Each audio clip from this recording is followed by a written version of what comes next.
Welcome to Sandsmoke Nocturnes. In this episode, we offer you unknown guests, frightful thoughts, and painful transitions. So relax your mind. And let your soul give in. We'll see you on the beach.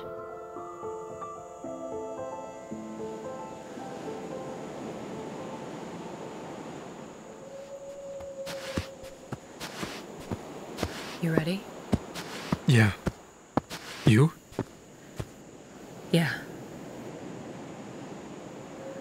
Fire and water, land and sea, we pray these words bring peace to thee. Spirit of night we now invoke, of moonlit sand and midnight smoke.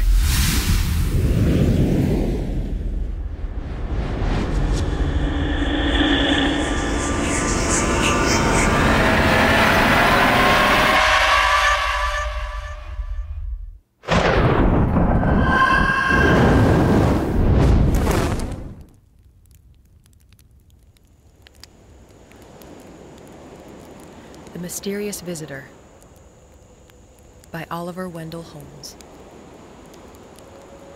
There was a sound of hurrying feet, a tramp on echoing stairs. There was a rush along the aisles. It was the hour of prayers. And on, like ocean's midnight wave, the current rolled along, when, suddenly, a stranger form was seen amidst the throng. He was a dark and swarthy man, that uninvited guest. A faded coat of bottle green was buttoned round his breast. There was not one among them all could say from whence he came, nor beardless boy, nor ancient man could tell that stranger's name. All silent as the sheeted dead, in spite of sneer and frown. Fast by a gray-haired senior's side he sat him boldly down.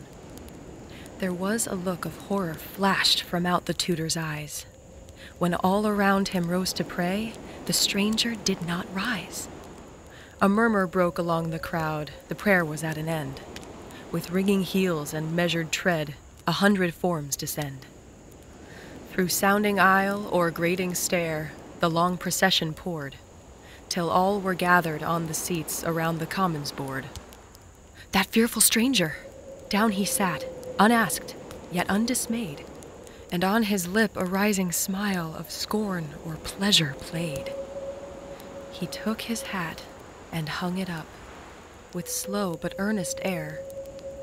He stripped his coat from off his back and placed it on a chair. Then from his nearest neighbor's side a knife and plate he drew, and, reaching out his hand again, he took his teacup too. How fled the sugar from the bowl, how sunk the azure cream! They vanished like the shapes that float upon a summer's dream. A long, long draught, an outstretched hand, and crackers, toast, and tea. They faded from the stranger's touch like dew upon the sea. Then clouds were dark on many a brow, fear sat upon their souls. And, in a bitter agony, they clasped their buttered rolls. A whisper trembled through the crowd. Who could the stranger be?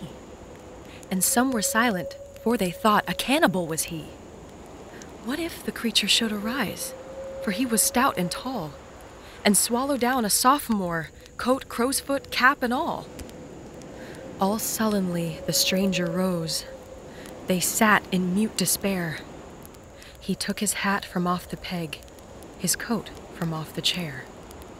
4 freshmen fainted on the seat, 6 swooned upon the floor, yet on the fearful being passed, and shut the chapel door. There is full many a starving man that walks in bottle green, but never more that hungry one in Commons Hall was seen. Yet often at the sunset hour, when tolls the evening bell, the freshmen linger on the steps, that frightful tale to tell.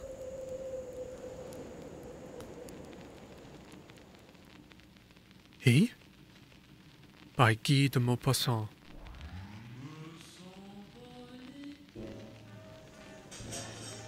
My dear friend, you cannot understand it by any possible means, you say, and I perfectly believe you.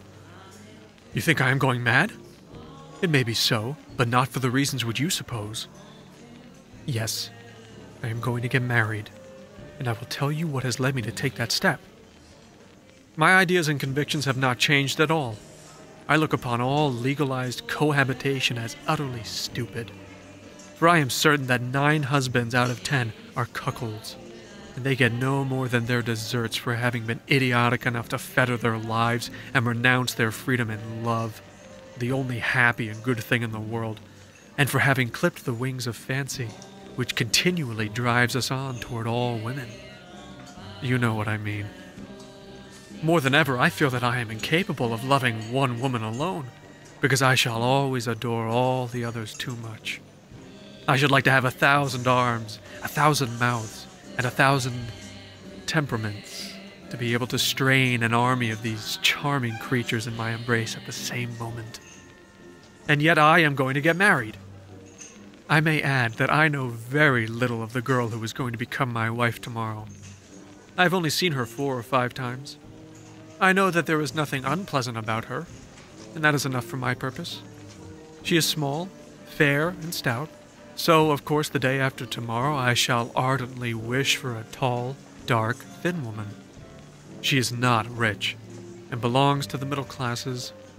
She is a girl such as you may find by the gross, well adapted for matrimony, without any apparent faults and with no particularly striking qualities. People say of her, Mademoiselle Lajoie is a very nice girl. And tomorrow they will say, what a very nice woman Madame Raymond is. She belongs, in a word, to that immense number of girls who make very good wives for us till the moment comes when we discover that we happen to prefer all other women to that particular woman we married. Well, you will say to me, what on earth do you get married for? The fact, however, is that I am frightened of being alone.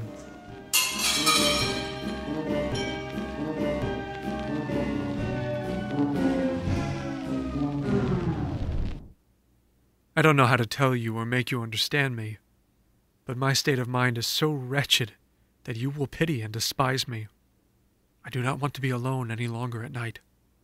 I want to feel that there is someone close to me, touching me, a being who can speak and say something, no matter what it be. I wish to be able to awaken somebody by my side, so that I may be able to ask some sudden questions, even if I feel inclined, so that I may hear a human voice, and feel that there is some waking soul close to me, someone whose reason is at work, so that when I hastily light the candle I may see some human face by my side, because, I'm ashamed to confess it, because I am afraid of being alone.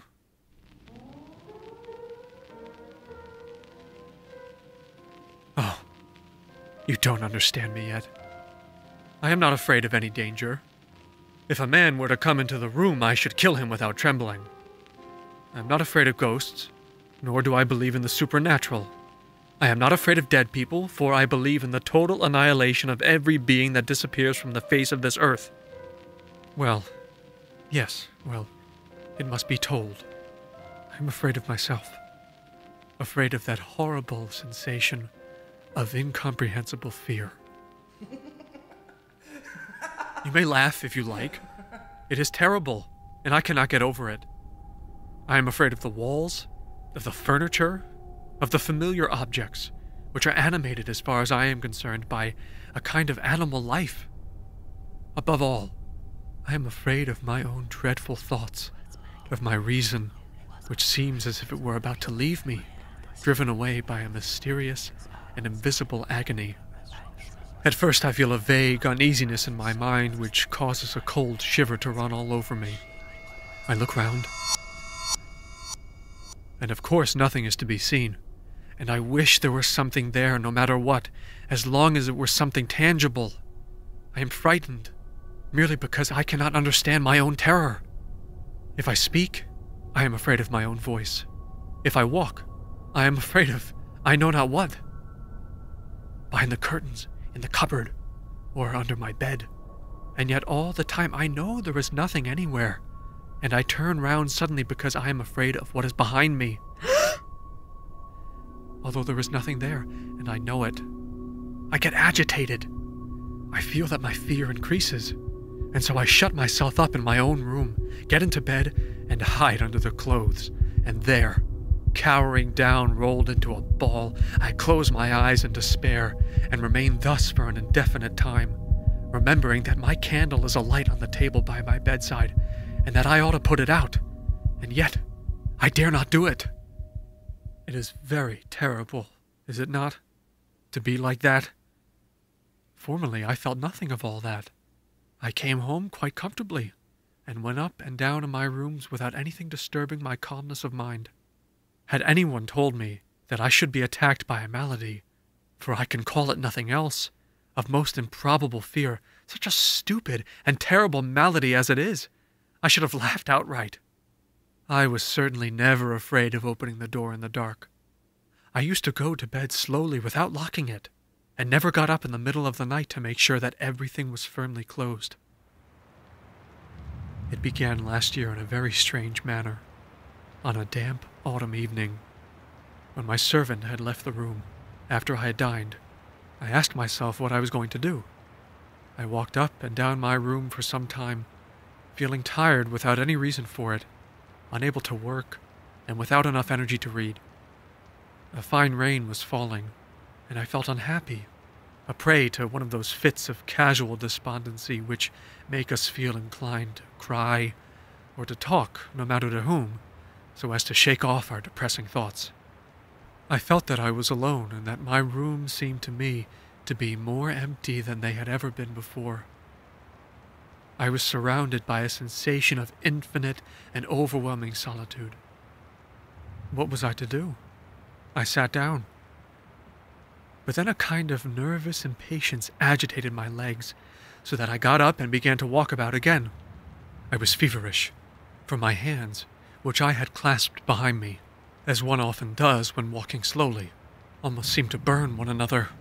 Then suddenly a cold shiver ran down my back, and I thought the damp air might have penetrated into my room.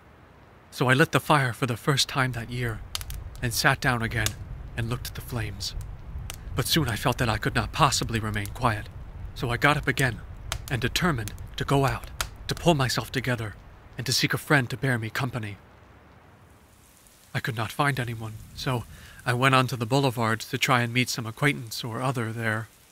I was wretched everywhere, and the wet pavement glistened in the gaslight, while the oppressive mist of the almost impalpable rain lay heavily over the streets and seemed to obscure the lights from the lamps. I went on slowly, saying to myself, I shall not find a soul to talk to. I glanced into several cafes, from the Madeleine as far as the Faubourg Poissonnerie, and saw many unhappy-looking individuals sitting at the tables, who did not seem even to have enough energy left to finish the refreshments they had ordered. For a long time I wandered aimlessly up and down, and about midnight I started off for home. I was very calm and very tired. My concierge opened the door at once, which was quite unusual for him, and I thought that another lodger had no doubt just come in. When I go out, I always double-lock the door of my room. Now, I found it merely closed, which surprised me, but I supposed that some letters had been brought up for me in the course of the evening. I went in, and found my fire still burning so that it lighted up the room a little.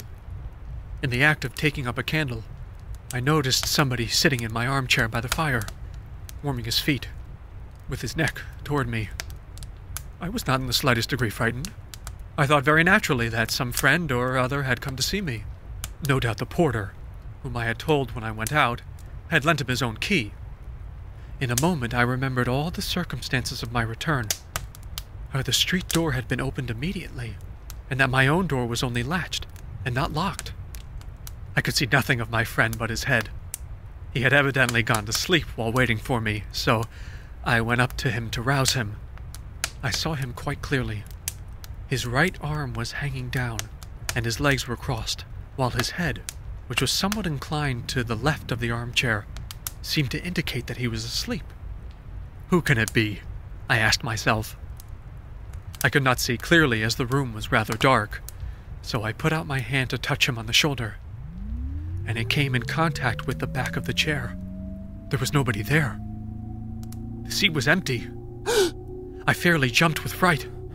For a moment, I drew back as if some terrible danger had suddenly appeared in my way. Then I turned round again, impelled by some imperious desire to look at the armchair again. I remained standing upright, panting with fear, so upset that I could not collect my thoughts and ready to drop. But I am a naturally cool man, and soon recovered myself. I thought, it is a mere hallucination, that is all. And I immediately began to reflect about this phenomenon. Thoughts fly very quickly at such moments. I had been suffering from a hallucination. That was an incontestable fact. My mind had been perfectly lucid and had acted regularly and logically, so there was nothing the matter with the brain. It was only my eyes that had been deceived. They had had a vision, one of those visions which lead simple folk to believe in miracles. It was a nervous accident to the optical apparatus, nothing more. The eyes were rather overwrought, perhaps. I lit my candle, and when I stooped down to the fire in so doing, I noticed that I was trembling, and I raised myself up with a jump, as if somebody had touched me from behind. I was certainly not by any means reassured. I walked up and down a little and hummed a tune or two. Then I double-locked my door and felt rather reassured. Now, at any rate, nobody could come in. I sat down again and thought over my adventure for a long time. Then I went to bed and put out my light. For some minutes, all went well. I lay quietly on my back. Then an irresistible desire seized me to look around the room, and I turned onto my side. My fire was nearly out, and the few glowing embers threw a faint light onto the floor by the chair, where I fancied I saw the man sitting again. I quickly struck a match. But I had been mistaken, for there was nothing there. I got up, however, and hid the chair behind my bed, and tried to get to sleep, as the room was now dark. But I had not forgotten myself for more than 5 minutes, when in my dream I saw all the scene which I had witnessed as clearly as if it were reality. I woke up with a start, and, having lit the candle, sat up in bed, without even venturing even to try and go to sleep again. Twice, however, sleep overcame me for a few moments in spite of myself, and twice I saw the same thing again, till I fancied I was going mad. When day broke, however, I thought that I was cured, and slept peacefully till noon. It was all past and over. I had been feverish, had had the nightmare, I don't know what. I had been ill, in a word, but yet I thought that I was a great fool. I enjoyed myself thoroughly that evening. I went and dined at a restaurant. Afterward, I went to the theater, and then started home. But as I got near the house, I was seized by a strange feeling of uneasiness once more. I was afraid of seeing him again. I was not afraid of him, not afraid of his presence, in which I did not believe, but I was afraid of being deceived again. I was afraid of some fresh hallucination, afraid lest fear should take possession of me. For more than an hour I wandered up and down the pavement. Then I thought I was really too foolish, and returned home. I panted so that I could scarcely get upstairs, and remained standing outside my door for more than 10 minutes. Then, suddenly I took courage and pulled myself together. I inserted my key into the lock, and went in with a candle in my hand. I kicked open my half-open bedroom door, and gave a frightened look toward the fireplace.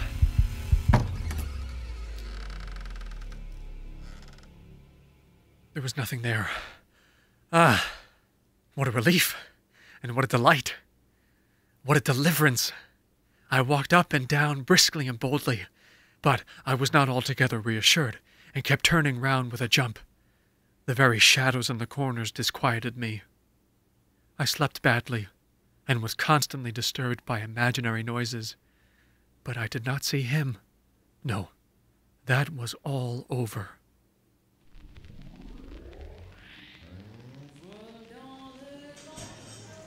Since that time, I have been afraid of being alone at night. I feel that the specter is there, close to me, around me. But it has not appeared to me again. And supposing it did, what would it matter, since I do not believe in it and know that it is nothing? It still worries me, however, because I am constantly thinking of it. His right arm hanging down, and his head inclined to the left like a man who was asleep.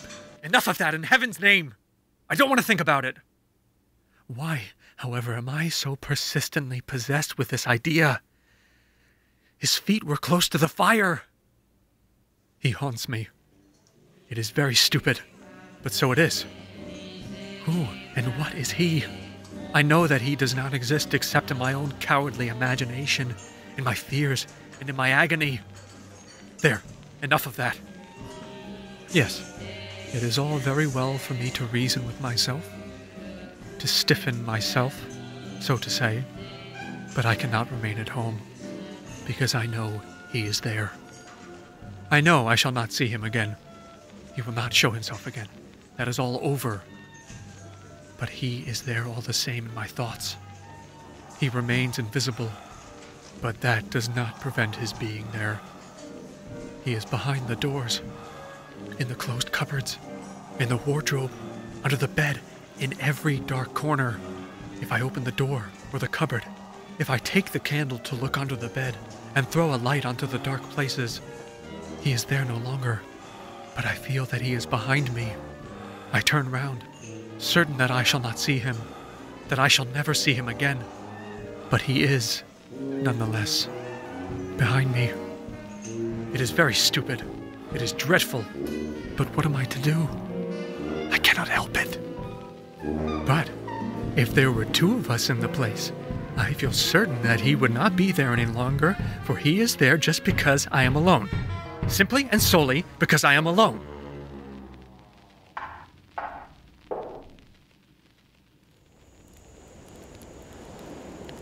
The Life Beyond by Rupert Brooke.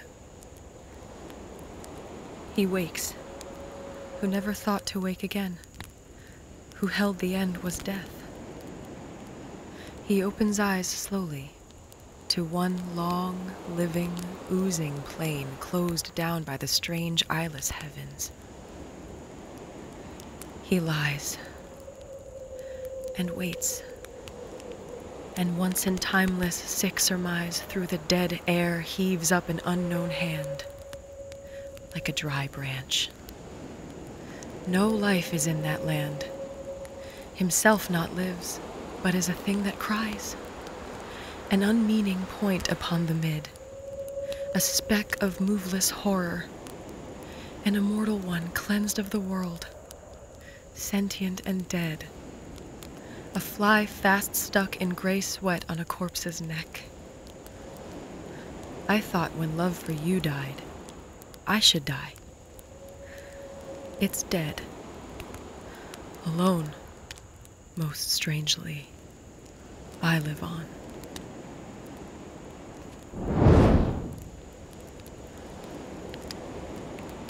O nightly spirit, these words we weave may bring you peace until next eve.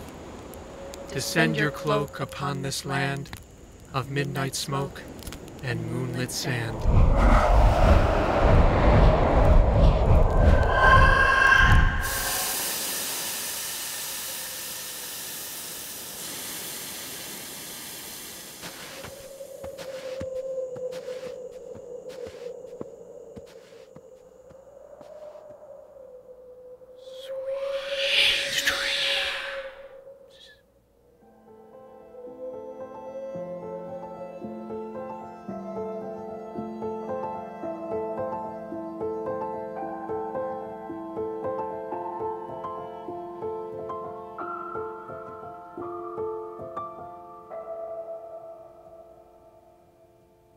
Hey everyone, this is Victoria. Hey, what's up? This is John. We are Jersey Shore Haunters. Thanks so much for listening to Sandsmoke Nocturnes. If you'd like your own poetry or short story to be featured on an upcoming episode, please visit our website to submit your work.